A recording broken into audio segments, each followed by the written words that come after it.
Hey guys, welcome to episode 6 of the Florida Gateway College podcast. You can find this and all other episodes on our YouTube channel or by using your favorite podcast provider.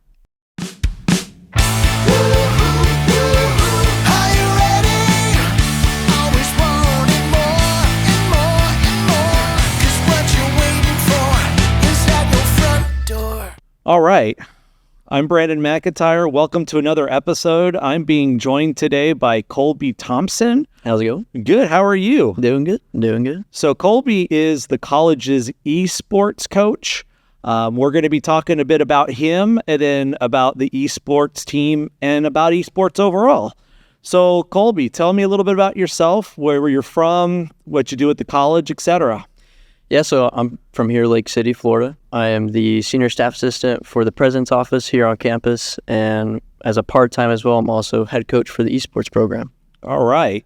So for those who are unfamiliar with esports, I think about everybody has heard the term esports, but might not know that much about it. So could you tell us what esports is and kind of how it got started and how it became popular? Yeah, so esports is competitive video games at heart.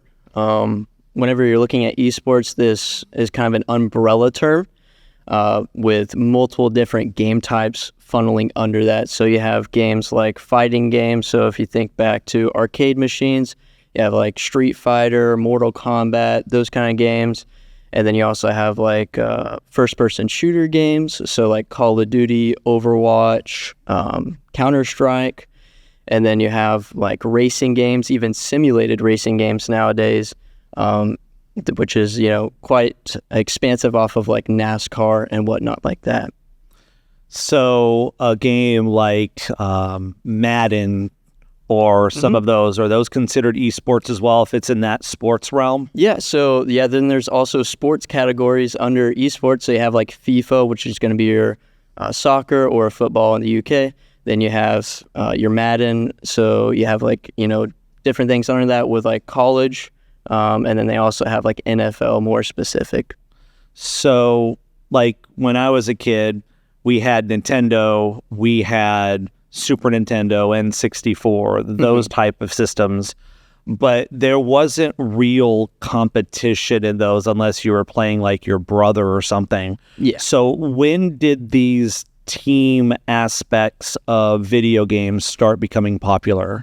So whenever esports started really coming into the mainstream media was around the 1990s, and you started seeing teams and organizations really coming together to form, these higher tier levels of play. And with that, you saw a lot of like Quake, you saw Counter-Strike, and as well as StarCraft start to pop up in that scene. So essentially you would have these lower systems where you would have competitions and tournaments within that, and that was sort of the genesis of what esports has become? Yeah. So it actually started just in local areas. Like it could have been a Blockbuster, it could have been, just a local arcade place that you go to with your friends on the weekend, and they just host a local tournament for there. And it wasn't technically called esports, but that is the origin of it. Right. So how did you personally get interested in esports? So I've been playing video games since I was 4 years old. I started on the original Xbox, and ever since then, competing against my older brother, it just really started a passion for me because I wanted to make my goal to beat him and teach him how I beat him. So from there, I just played games growing up, putting hours and hours into it, playing with friends, and growing up in a generation where it was very common to do that. It was easy to really get yourself so enveloped within that environment. So you sound like your brother was older than you. Yes, he was. So being the younger brother trying to beat the older brother is always a difficult thing. How long did it take you to be able to actually do that? Well, I would say it took me quite a while because he was always had like that edge because, he had 3 years on me of, game time. So I had to make up in some other way. So I was putting hours after hours into it. And then I really found my niche within first-person shooters. So like Call of Duty is whenever I really started kind of gearing past them at that point. Call of Duty and like Assassin's Creed and those type of games? Yeah. So Assassin's Creed, that was actually one of his favorite games too. So. Yeah, my brother is 3 years older than me. Oh, wow. Okay. And that was his favorite game at that point too. Right. So at Florida Gateway College, what are the games that you play as part of your esports catalog? Yeah, so currently we are offering, we have teams active within Overwatch 2, Valorant, Super Smash Bros. Ultimate, and iRacing. We're constantly looking to expand on those titles, and we've had other titles in the past as well. So could you repeat each one of those games individually and then briefly describe those games so our audience can understand what those games entail? Sure thing. So Overwatch 2 is a team-based first-person shooter game where it's 5 versus 5, and you fight typically over a specific objective. Within the game, there's different game modes where there's different types of objectives that you have to complete as a team and stay coordinated communication type of deal. What type of what would be an objective that you're talking about? So one of the main objectives or game modes that they have is Control Point, where you have 2 teams, 5 each, spawning across the map from each other. And in the center of the map, there's a clock that ticks down. As soon as it ticks down, the map opens up, and then they have to fight for the central point within the map. And whenever they're fighting for that point, whoever controls it, there's a percentile that's shown above, and they have to make it to 100%. And if they wipe them, take the point, then that stops and continues the other team's percentage. Okay. So that would be one of the many objectives that are found in the game. Yes. And so for each round, it would be a different objective that the teams have to achieve, right? Yes. So it's not just a repeat of the same thing each time. So, there is rounds within that, but then there's different game modes overall within a best of 5 format. Right. So tell me about the other 3 games. Yeah, so we have Valorant as well. That's another first-person shooter, 5 versus 5. This is more of a tactical shooter, so the mechanics of it are a bit different in the play style. It's not as run and gun as Overwatch is with these different heroes that can do like crazy abilities where you fly up in the air and whatnot. But within Valorant, it's a lot more grounded. It's a lot more tactical, to where you have to like clear sites. You have to play for this objective where you're on attacking and the defending side. The attackers have a bomb that they want to plant at one of the sites, and then the defenders have to stop them from either entering the site and planting that, or if they do get the plant, to defuse it. So they're very different sounding games. Yes, very, very different. Right. So what about the other 2? So some of the other games that we have, the Super Smash Bros. Ultimate is a platform fighting game. And within that game, it's a 1 versus 1 format, so very different from our other games. In this, it's a 2D, so you see it from the side perspective of your characters. There's multiple characters that you could choose with like over 60 characters within the game. And then from there, each character has their own special abilities that they can use in order to play for their play style, essentially. So this is a 2D game. What systems are they played on? So Super Smash Bros. Super Smash Bros. Ultimate is played on the Nintendo Switch, while like Valorant and Overwatch is typically we play it on PC, but they are also offered on consoles such as Xbox and PlayStation. So if somebody is playing a game on a PC versus an Xbox or a PlayStation, how are the controls different? So on a PC, you're going to be using your keyboard mouse. With that, typically you will get more precision with the mouse whenever it comes to aiming, and there's a bit more tactileness with the keyboard as well, and you can have multiple keybinds with that. While on a controller, you may get a little bit more of smoother controls with movement because you can really fine-tune how fast you're pushing, the thumbstick in order to go in a certain direction or look a certain way, as well as just overall the game does feel a bit different on the controller. Which one of the systems do you personally prefer to play? Do you prefer having the ability to use different keystrokes within a keyboard and a mouse, or do you prefer the traditional remote? So For competitive games, I prefer keyboard and mouse. Personally, within first-person shooters, it's the objectively best control scheme that you can do. While on the more casual side of things, I like using a controller for, whatever the other games I may be playing, like any just single-player games. So it sounds like a majority of the real competitive games use the keyboard and mouse because of it being PC-based. Whereas since this is a Mario product, Mario is a Nintendo product, thus we're using a Switch for the Smash Brothers. Yeah, and some games are better on controller competitively as well. So like Smash is much better on a controller versus a keyboard mouse, just as well as like you could say a racing game could be also really good on a controller, like Rocket League, which is another title that we've had in the past and are currently looking for as well.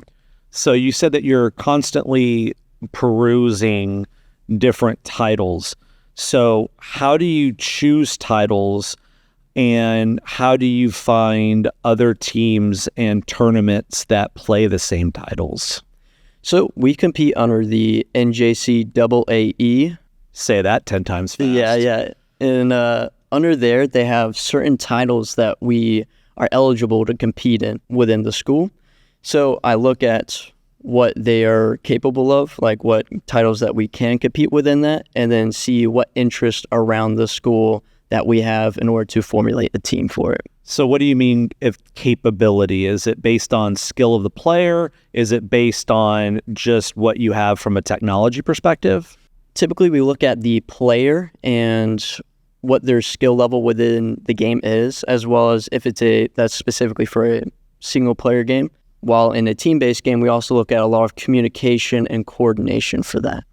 Tell us about your personal esports experience. So we know how you got into esports with playing competitively as a child, trying to beat your older brother. But how did you end up playing for the college, and how did this end up turning into being a coaching opportunity for you? Yeah, so actually starting back in Columbia High School, I worked with George Jones, who is the esports coordinator now at Columbia High School.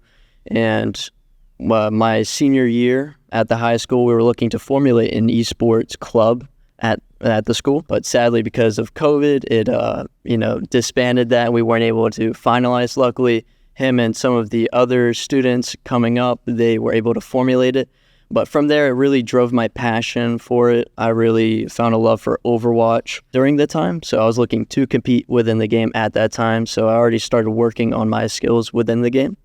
And then whenever coming here to FGC on my second year, I was told by a friend about an esports program starting. I said, where do I go for this?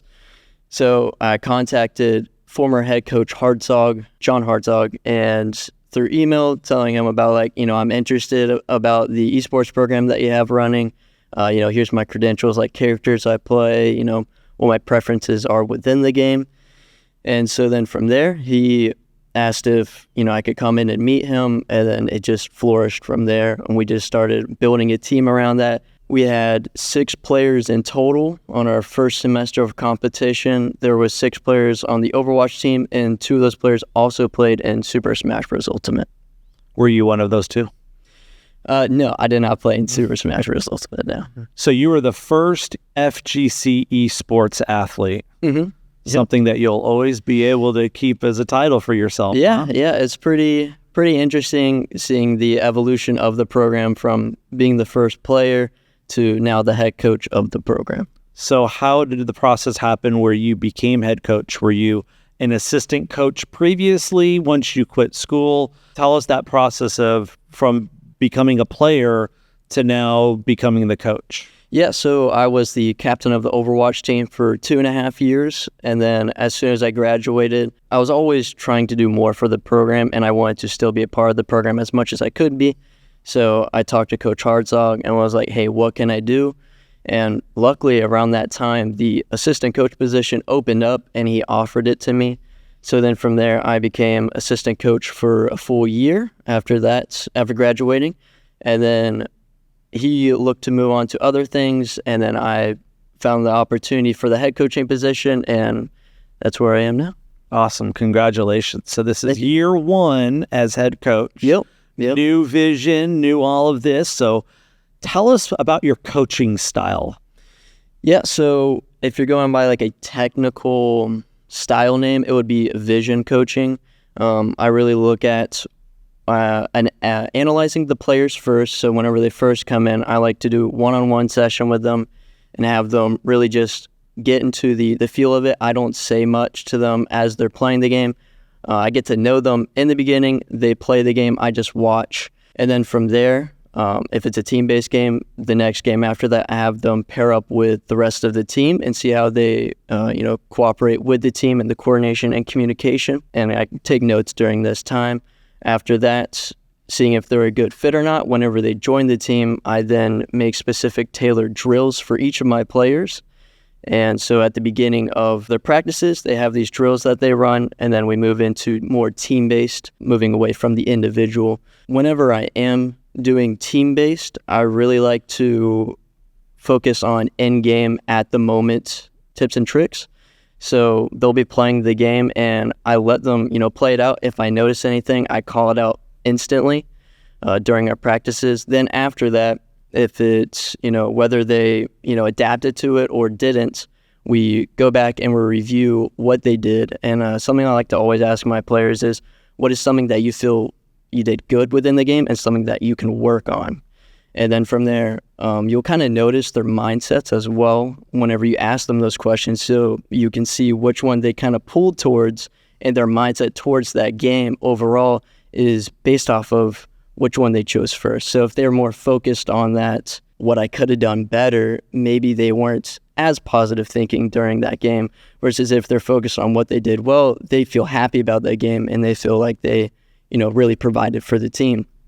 So then from there, learning their different styles of learning and their mindsets going into the game, I'm able to better tailor towards my players. Interesting. Mm-hmm. At the beginning of your answer, you had mentioned drills. Yes. So I think like if somebody's thinking a typical athlete, like a basketball drill would be shooting free throws or running suicides or something like that. What are typical esports drills and sort of exercises that you do to make sure that you don't have like wrist issues? That is actually funny. We do require insurance on file for our esports players, just in case of carpal tunnel or whatnot. But it is something that we do. We do hand exercises, so we'll have them stretch their hands, their individual fingers as well.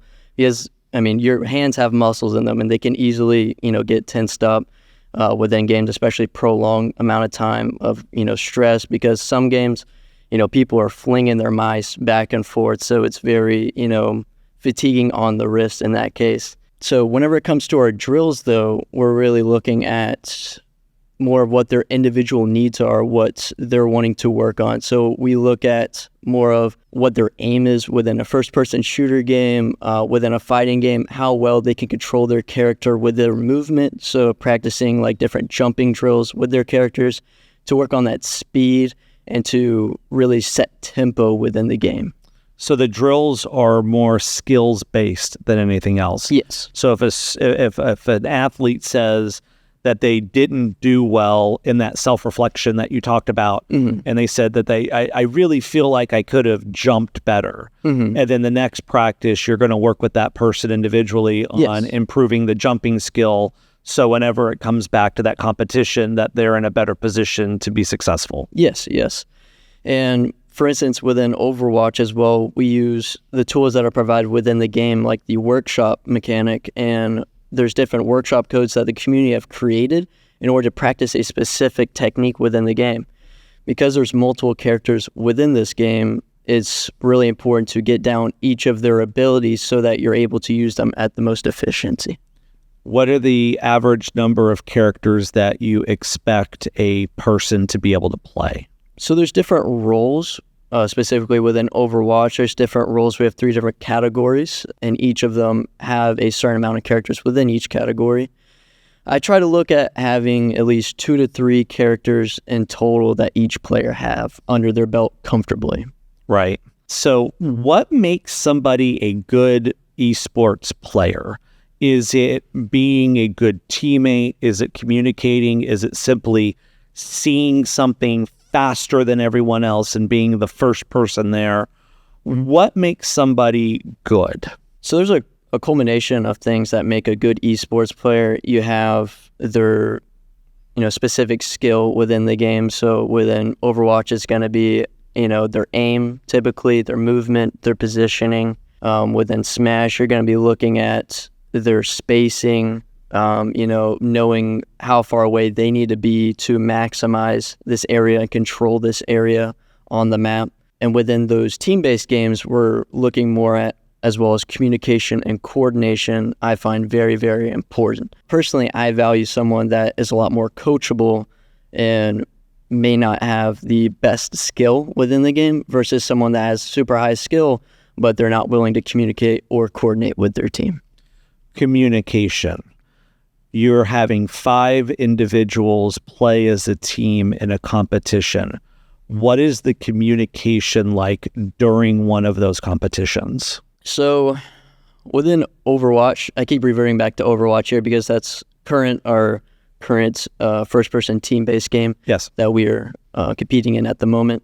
So within that, looking at communication, we're really looking at, there's going to be an IGL, an in-game leader, so as well as it's going to be like your captain of the team, and we also have co-captains as well to fill in any dead space within communication, because it can be difficult coming from myself as captain for 2.5 years to know everything of what's going on the team, and people need to be able to be confident in their own abilities and in their own skill so that they're not constantly relying on the captain for every movement of everybody.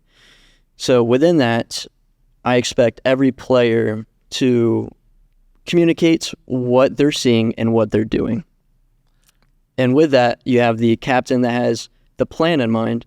They set the plan in action, and it's up to the team in order to communicate efficiently and effectively what they're doing and how they're doing it. And this can be, simply pushing for a site and how they're going to push for the site. If they see an opening on an opponent, such as an opponent out of position, they could take advantage, try to take them out, making it now a 5v4, giving their team the advantage.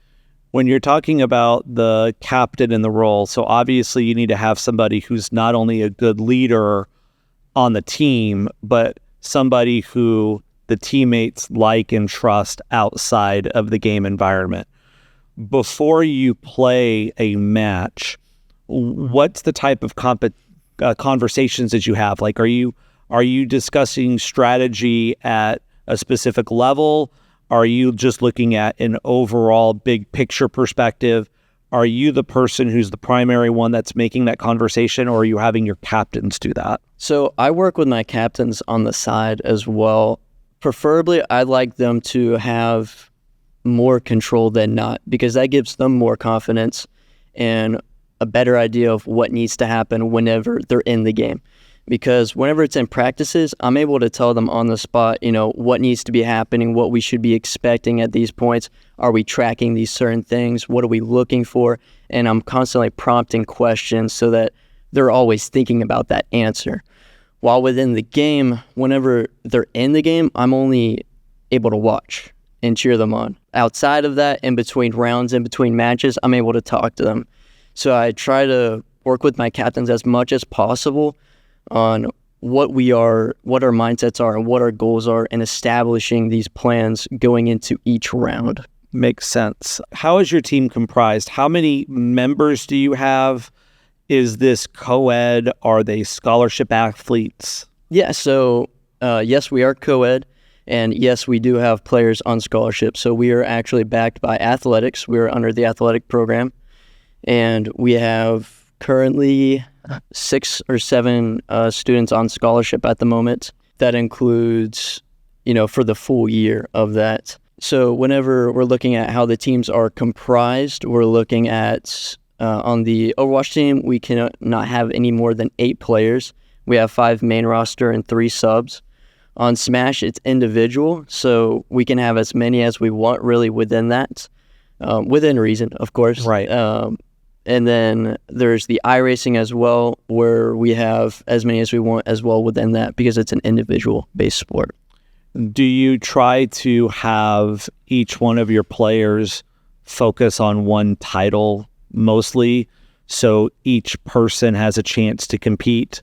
or do you have certain players that perhaps are on scholarship that represent FGC in multiple titles? Whenever it comes to being on scholarship, there is a requirement of 15 credit hours, and that's a big toll on a student.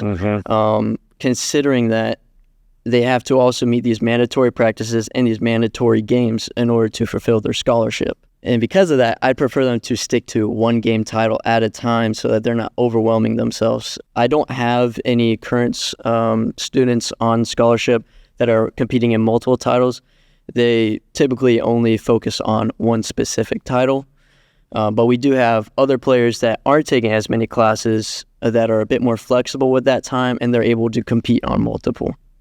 That shows how much you respect your players because, they are student athletes, yes. right? And taking 15 credit hours plus, I don't know if the requirement is that 4 of them have to be in person. So you've got 15 credit hours plus practicing 7-8 hours a week, whatever it is, plus tournaments. That's awesome of you to understand that they have to balance everything, and that's really important. How many tournaments are there in a year for you guys? So breaking down what our season looks like, we typically have 1 month of preseason, and then we end up with 2 to 3 months of normal season, and then we have a final double elimination tournament if they make it to playoffs at the end. So during the season, are you playing every week? Are you playing twice a week? Yes. So we play, each title has a competition day once a week. So that's a fairly lengthy season with the pre and then the post. Yes. Where do you play? Where is the esports studio? So the esports arena is based in Building 7, the student activities here on campus. We do all of our competitions in-house. We compete only online. And as well as we do look at doing some one-off tournaments as well on local events. How many machines do you have? How many stations are there in the studio? So we have... in the arena. We have 10 PCs, as well as the coaching PC, and then we also have 5 switch dock stations as well. Is that on the first or second floor of Building 7? It's on the second floor. Can the public watch your tournaments?